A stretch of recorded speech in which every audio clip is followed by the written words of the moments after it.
السلام عليكم ورحمة الله وبركاته. طبعا بشكر الأستاذ دكتور خالد على الدعوة الكريمة، وبشكره على المحاضرات القيمة جدا وعلى الأيام العلمية الجميلة. وطبعا فرحان جدا وأنا شايف زمايلي الدكتور أحمد فتحي والدكتور أحمد حسين والدكتورة ميرال، وهم يعني ما شاء الله الجلسة كانت قوية جدا. يعني مش هنقدر برضو، الواحد ما يقدرش ما يتحيزش للمنيا، يعني غصب عني، يعني محبة.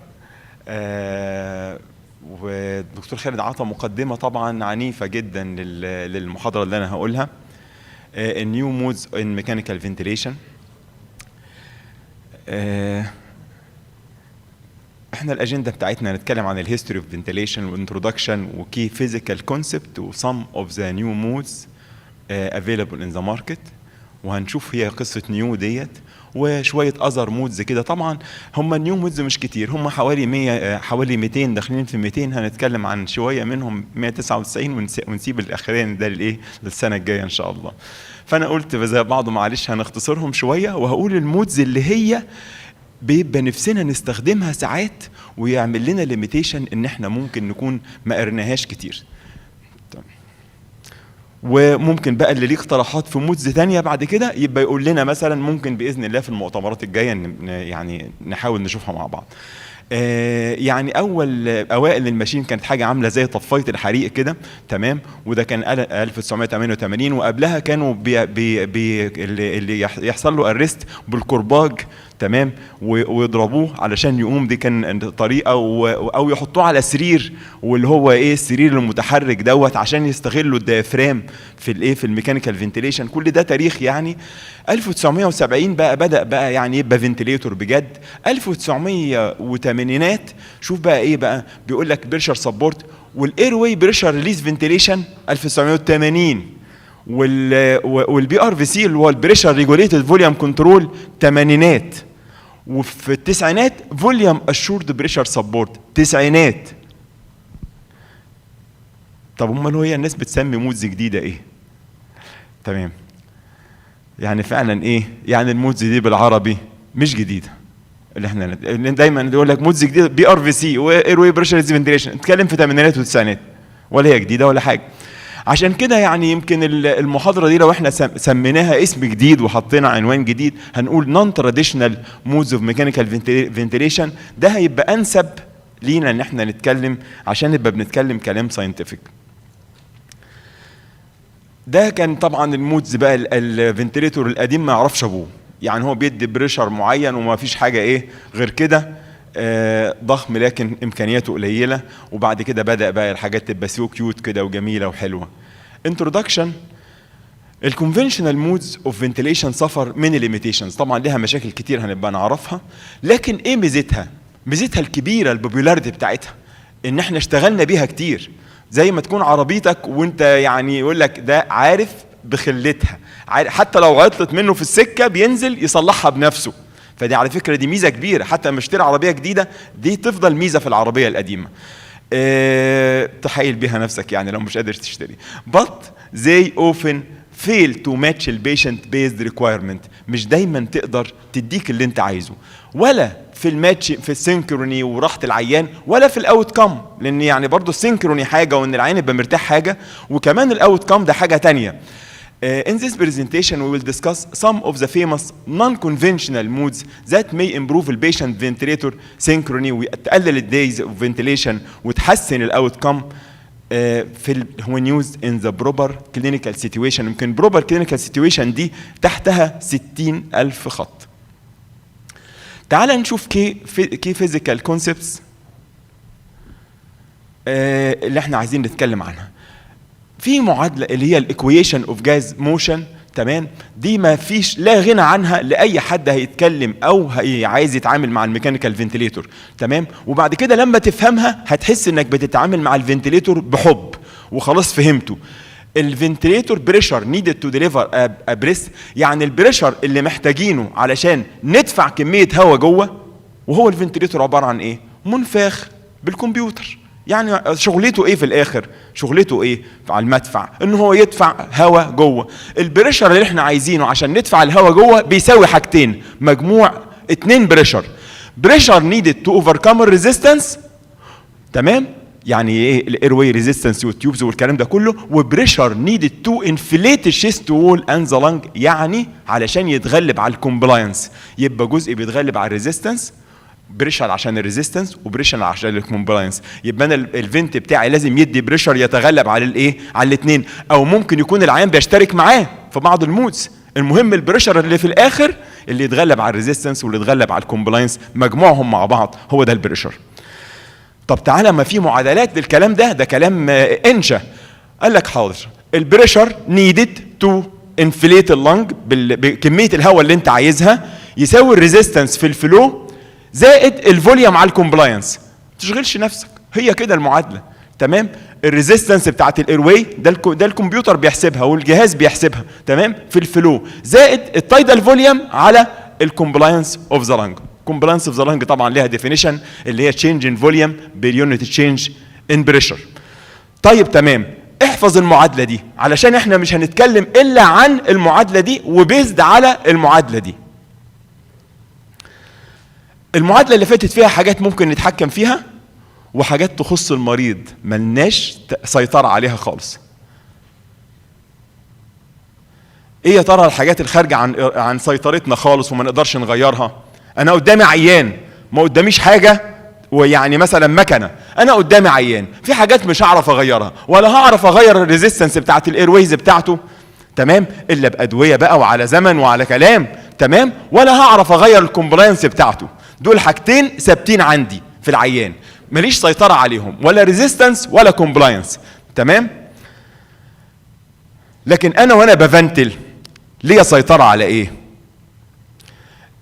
سيطره على التايدال فوليوم اللي عايز اديها، وقول الفلو برضو طبعا، او التايدال فوليوم، وسيطره على البريشر.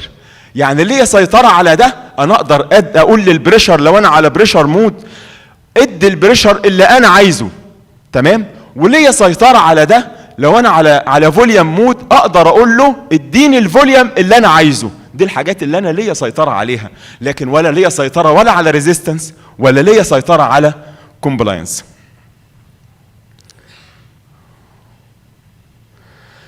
المشكله بقى في ايه؟ ان الحاجتين اللي احنا عايزين نسيطر عليهم كل واحد فيهم في طرف من اطراف الايه؟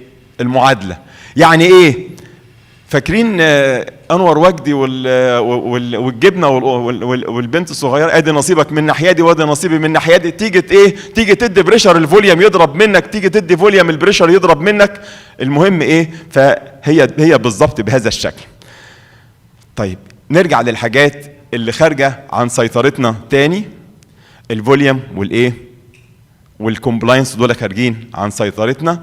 لازم نفكر نفسنا انها حاجات بتتغير باستمرار، يعني هي مش احنا اللي بنغيرها. انا اغير بريشر براحتي وهتحمل نتيجه تغير الفوليوم، او اغير فوليوم واتحمل نتيجه تغير البريشر. لكن لو كان كده، ما لو الريزيستنس ثابته والكومبلاينس ثابته، خلاص هظبط ظبطه معينه واشوف لغايه ما الدنيا تظبط معايا وادخل انام. لكن المشكله ان الريزيستنس والكومبلاينس دي حاجات متغيره، فحتى لو انا فضلت اعمل تباديل وتوافيق لغايه ما مثلا استخدمت بريشر كويس، عطاني تايدال فوليوم هايل وبحبه قوي، تمام، بس ده دلوقتي تمام، فجاه اير واي سبازم، فجاه العيان اتحسن واير واي دايليشن، تمام. يبقى اللي انت كنت بتعمله ده ايه؟ خلص على كده. يبقى انا بيزد على المودز اللي موجوده حاليا، المفترض ان انا قاعد قدام الايه؟ قاعد قدام الفنت، تمام. ايه اتغير ايه ما اتغيرش؟ طبعا ده بيحصل بدرجه، انا مش عارف اقولها يعني ايه بتحصل بدرجه ايه، لكن بدرجه مش احسن حاجه يعني. طيب نيجي بقى ايه؟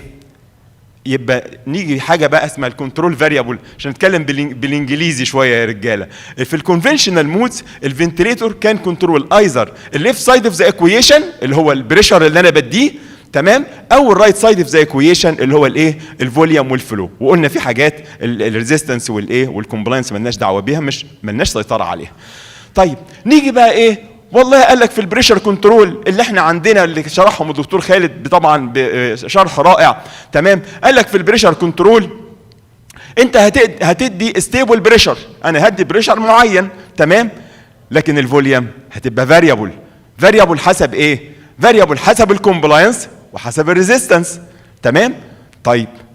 طب نيجي بقى في الايه؟ في الفوليوم كنترول، هتدي ستيبل فوليوم ومعجب بيها قوي، تمام، لكن نفرض الفوليوم دي في وقت من الاوقات حسب التغيرات في الاير واي ريزيستنس والكومبلاينس اصبحت عشان تحقق الفوليوم دي جايبه لك بيك بريشر هيفرقع العيان، يبقى انا كده عندي فاريبل بيك بريشر، دي المشكله بتاعته. طيب ونعمل ايه؟ الخواجات عملوا، قال لك ايه؟ نغير مفاهيم اللعبه شويه، نحاول نلعب حوالين الموضوع، نعمل انتر بلاي امونج الايه؟ البريشر والفوليوم، يعني هحاول اوفق بينهم، يعني احاول اشتغل صلاح السعداني في المسلسل لما قال لك ايه؟ حل يرضي جميع الاطراف، يحقق فوليوم كويسه بس ما يعملش بريشر وحش ولا هارمفول، وكمان يقدر يستجيب للتغيرات بتاعه الاير واي ريزيستنس، تمام، واللي تشينج في الايه؟ كومبلاينس، هم هيتغيروا. فيعني فحوى الموضوع كله لو انا عايز اقوله لكم في اللي بيسموهم ديوال، وفي ناس تقول لك ما تقولش ديوال لان هي في الاخر يا بريشر يا فوليوم، قول ادابتيف، ان هم بيظبطوا مع بعض.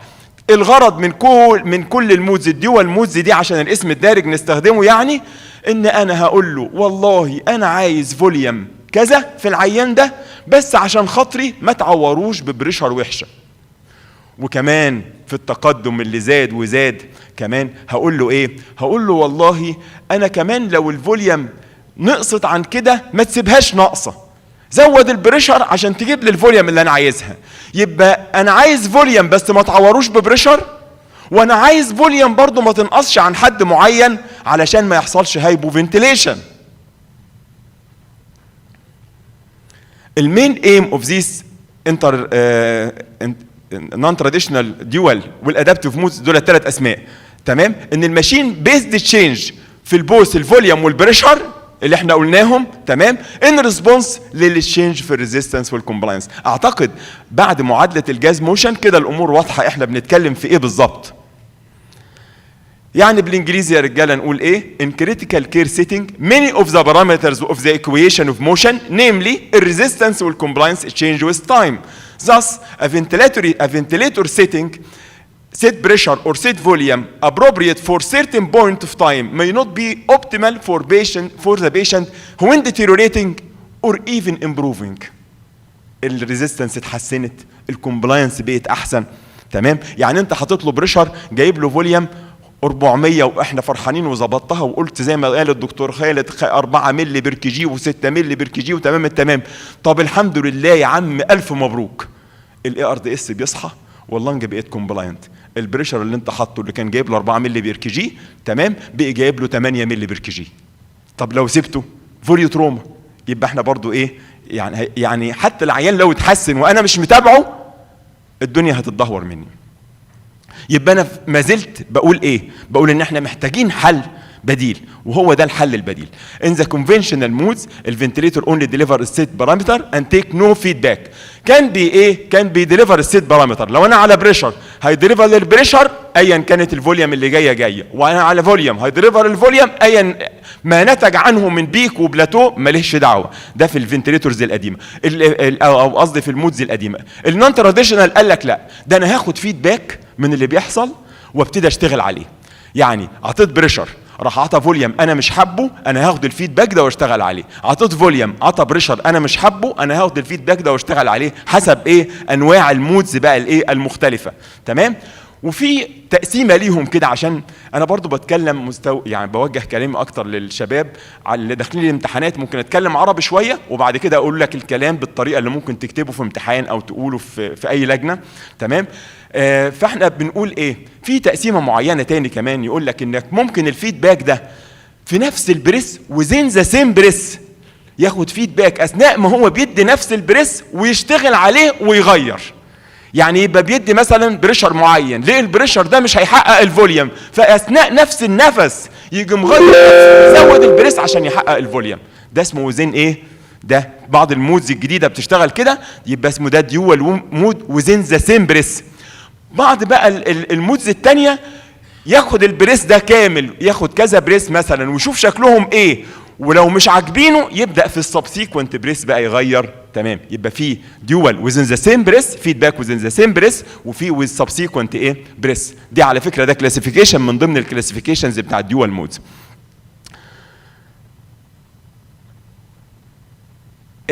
طبعا الدكتور خالد اصطفاط في الشرح في البيسك ده الفوليوم كنترول، الفوليوم كنترول. تمام، ده بريشر انسبيريشن واكسبيريشن، والفوليوم هناك زي الماونتن بيك، وهنا الفلو هو الوحيد طبعا اللي بيبقى ليه انسبيراتوري بورشن واكسبيراتوري بورشن. وفي الفوليوم احنا هنا في الفوليوم كنترول هتلاقي الويف فورم انا بتحكم فيها في الفلو او الفلو فورم. البريشر دايما في البريشر كنترول هتلاقي طبعا البريشر ثابت على طول، واي بريشر كنترول يبقى انا طالما بريشر كنترول يبقى انا بحدد التايم اوف انسبيريشن، وطالما هو بريشر يبقى لازم الفلو يبقى ديسيلريتنج. اول ما تسمع كلمه بريشر كنترول از مور كومفورتابل هيبقى السر في الكلمه دي ان بيكوز inspiratory flow is decelerating، and because ان الانسبيراتوري فلو is based على البيشنت. هو ده اللي بيخلي الناس تتكلم عن ان البريشر كنترول مود is more comfortable. تعالى بقى نقول ايه بعض المودز الافيلابل اللي هنلحق نقوله حتى لو قلنا واحد منهم يعني ايه، لكن الفكره نفسها هتبقى موجوده معاكم. الاير واي بريشر ريليز فنتيليشن، ليه اسماء تاني اوتو فلو فاريبل بريشر كنترول وهكذا.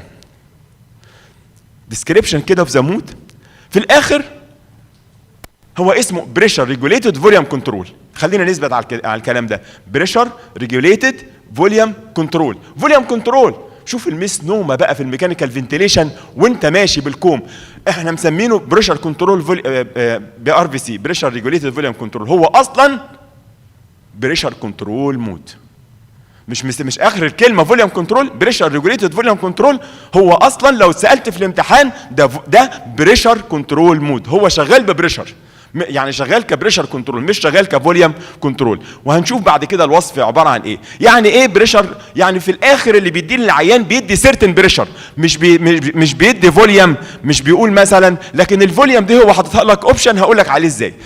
ده بريشر تارجتد مود. السايكل بتاعه تايم، يعني بتلاقي فيه انسبيراتوري تايم تعمل له سيتنج انسبيراتوري تايم. عشان كده هو فيري سيميلر للبريشر كنترول. في بيدي بريشر، يعني هتلاقي الموجه ثابته كده بتاعت البريشر ويف. تمام، وتايم سايكل دي انت بتحدد انسبيراتوري تايم. امال ايه الديفرنس بينه وبين البريشر كنترول؟ الايه السر في التفاصيل بقى. طيب قلنا هو بريشر تارجتد مود، تمام، والسايكل بتاعه تايم. لكن بقى القصه في الكلمه اللي احنا قلناها في الاخر دي، ان هو بيكالكوليت البريشر اللي ديليفرد بيزد على الفوليوم اتشيفد باي ذا بريفيوس بريس. ايه كل البريشر ريجوليتد فوليوم كنترول؟ انا عارف ان البعض ما فهمش اخر جمله دي، هوضحها. تمام، في من ضمن السيتنج بتاعه بيقول لك انت عايز فوليوم كام؟ عايز فوليوم كام من الاخر؟ قلت له 500. تمام، اقول لك خلاص. طيب انت بتخاف من بريشر كام؟ انا بخاف من بريشر 40. تقول له خلاص، قال لك حط في الالارم 40. تمام، عايز فوليوم كام؟ عايز 500. حاضر. في المود ده طالما انا ظبطت السيتنج ده بالشكل دوت، تمام، هو بيحاول ياتشيف ليك الفوليوم 500 ويشوف الالارم اللي انت ظبطته كام. مش ظبطت على 40، يقول لك مش هخطي لك ال 35، مش هخطي ال 35. تمام، لكن في الاخر هو يدي ايه؟ هيدي بريشر.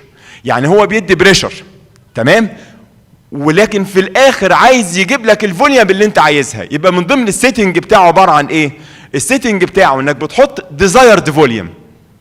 تمام، الديزايرد فوليوم دي هو هيحاول يجيبها لك ولن يتخطى 5 اقل من الالارم بريشر اللي انت حاطه. عشان كده يا شباب انا شفت ناس حاطين ناس على بي ار في سي، وعشان كده انا قلت اشرحه هو ده حتى لو شرحته لوحده. تمام، حطه على بي ار في سي ومش محقق فوليوم، واقف يفرك جنب الجهاز. تمام، ليه؟ كان حاطط الارم قليل. هنا الالارم وانت على البي ار في سي هو جزء من السيتنج. الالارم هنا جزء من السيتنج، اوعى تسيبه قليل. حط الالارم بتاعك مثلا 40 وحط له الفوليوم اللي انت عايزها، فهو هيلتزم معاك مش بال40، هيلتزم انه مش هيخطي لك ال35، وفي نفس الوقت هيجيب لك الفوليوم اللي انت ايه، اللي انت حاططها. تمام، يبقى انت لما تيجي تبص على الويفز بتاعته هتلاقي البريشر ويف بتاعته فلات. ليه؟ لان هو مش هيدي الا بريشر.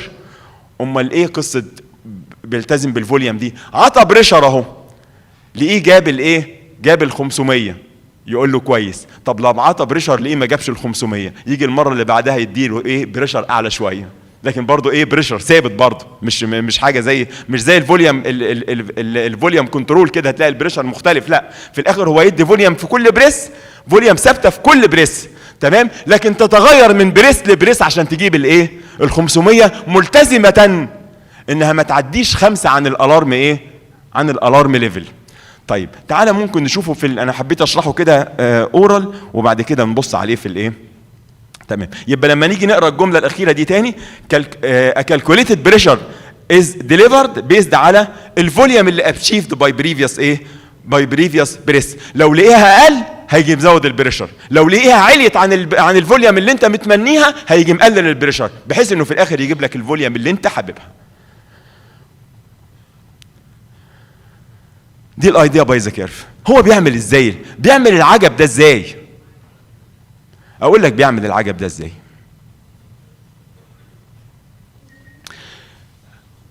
اول بريس ممكن يديله فوليوم كنترول. انت عايز كام؟ عايز 400 او 500، يجي هو عاطي فوليوم كنترول 500 او 400 زي ما انت عايز. تمام، دي فوليوم اهي، ده فوليوم بريس. تمام، راح شاف البلاتو اللي حصل فين، حدد البريشر بلاتو، قال لك ايوه، يبقى انا لو استخدمت البلاتو ده في بريشر كنترول هقدر اجيب الايه؟ الفوليوم. يجي على طول، ده اسمه تيست بريس. التيست بريس ده يديه فوليوم. تمام، شاف منه البلاتو وبعد كده يبتدي يستخدم البلاتو دوت عشان يأشيف لك الفوليوم اللي انت عايزها. طيب ماشي، الدنيا مش هتظبط بالظبط انه لما يظبط يجيب البلاتو ده تجيب لك الفوليوم بالظبط. لقيها الفوليوم جايه اقل شويه يجي مزود البريشر شويه، لقيها الفوليوم اقل حط اكبر شويه يجي مقلل الايه؟ البريشر شويه. بس هو في الاول عطى ايه؟ عطى التيست بريس، اختبر بيه الدنيا. تمام، سهل ولا صعب؟ طبعا عدم الرد يعني حاجات كتيره جدا. تمام، طيب ده الايه؟ ده الطريقه بتاعته اللي هو بيأتشيف بيها الايه؟ الحاجه اللي احنا عايزينها. وده شكل الشكل فعلا. انا لو 5 دقائق 3 دقائق حتى بحيث ان انا اخلص المود ده بس يعني. ادي المنظر فعلا اهو، عطى البريس، جاب البلاتو، بدا يستخدم البلاتو في الايه؟ في السبسيكوينت بريس. تمام، لغايه ما ايه؟ وفضل يعلى بيه لغايه ما جاب ال 400.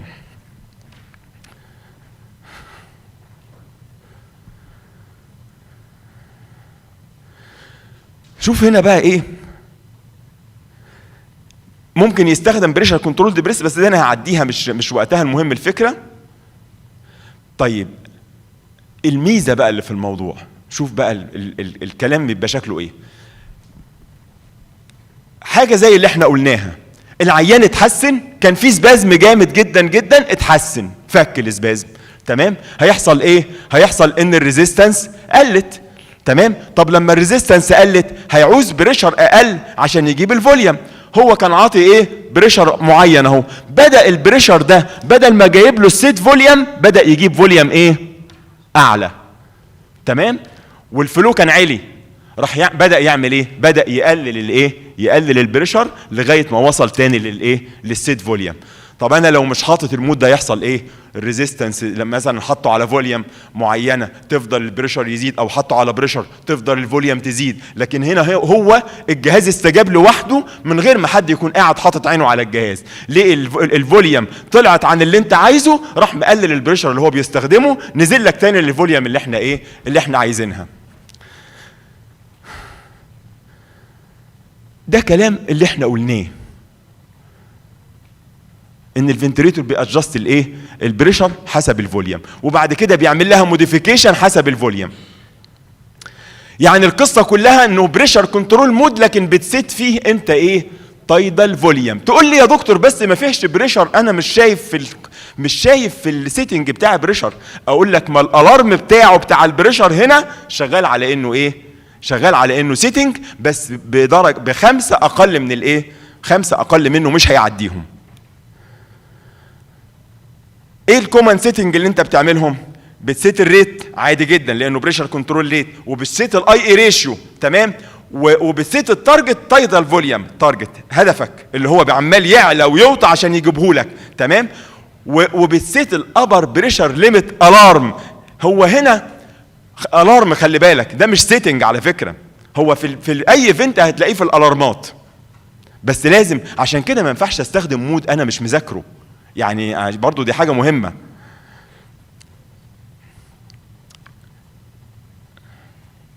شوف بقى هو ايه، زي اي بريشر مود. ده من بي ار في سي، شاشه دي يعني دي شاشه بي ار في سي. شايف البريشر في وزين ذا سيم بريس ثابت، وزين ذا سيم بريس ثابت.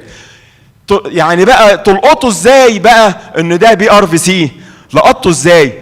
ان لما الفوليوم زادت عن الحد اللي احنا عايزينه، تمام، راح البريشر راح نزل. يبقى البريشر ايه؟ ديفر فروم بريس تو بريس، لكن اثناء البريس نفسه ايه؟ البريشر نفسه ثابت. عشان دايما الناس بتسال امال ازاي هو بريشر كنترول؟ لانه وزين ذا سيم بريس ماشي بقى ايه؟ بيك ولا بلاتو ولا كلام من ده، مفيش حاجه زي كده. ايه الادفانتج بتاع البي ار في سي؟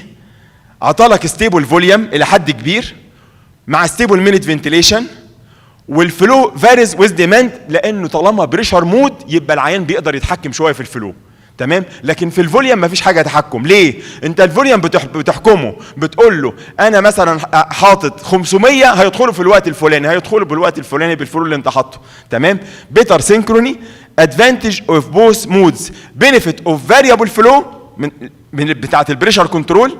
الفلو في البريشر مريح، هو خلاص انا بريشر، تمام، وفي نفس الوقت ايه؟ جارانتيد مينيت فنتيليشن.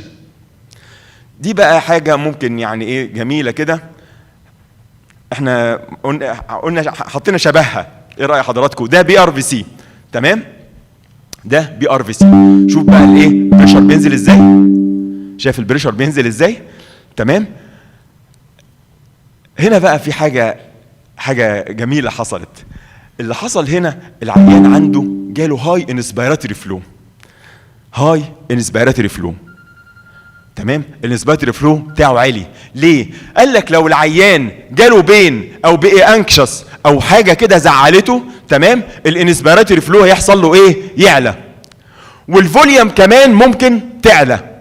ده غصب عن الجهاز، تمام، ده دروباك في الجهاز على فكره. الفلو عالي والفوليوم علت، تمام. الجهاز ده ايه؟ كمبيوتر، والكمبيوتر ده ايه؟ غبي، تمام. قال لك بس طالما جاب فوليوم عاليه على البريشر ده، طالما عرف يجيب فوليوم عاليه على البريشر ده، يبقى انا هوطي البريشرز اللي اديها له. يجي موطي له البريشرز، لكن ده نتيجه البين والانكزايتي، فيضطر العيان يعمل اكسسيف ورك اوف بريزنج علشان يرجع الايه؟ عشان يرجع القصه لمسارها. عشان كده العيان ده لازم تبقى حريص ان ما يبقاش عنده بين ولا انكزايتي، تمام، لانه هيعمل انسبيراتوري فلو ريت عالي. الكمبيوتر هيترجم ان هو بدا يعوز بريشر اقل، هيجي مقلل البريشر اللي بيديهوله، يجي يخليه يعمل اكسسيف ورك بريزنج. يبقى العيان ده لازم تهديه. انا معايا 2 سلايد يا دكتور محمد، عشان 2 سلايد بالظبط. يبقى ده الليميتيشن بتاع الجهاز. يبقى السمري ان هو ادابتيف مود، لايك البريشر كنترول، الدرايفنج بتاعه بريشر لكن بيتغير من بريس لبريس، وسيت الانسبيراتوري تايم، الانسبيراتوري تايم، اللانج كاركترستكس كنترول الانسبيراتوري فلو ريت. دي الميزه بتاعته كانه بريشر، وميزته كفوليوم ان هو بيأشور مينيت فنتيليشن وتايدال فوليوم كويسه. ومتشكر جدا جدا.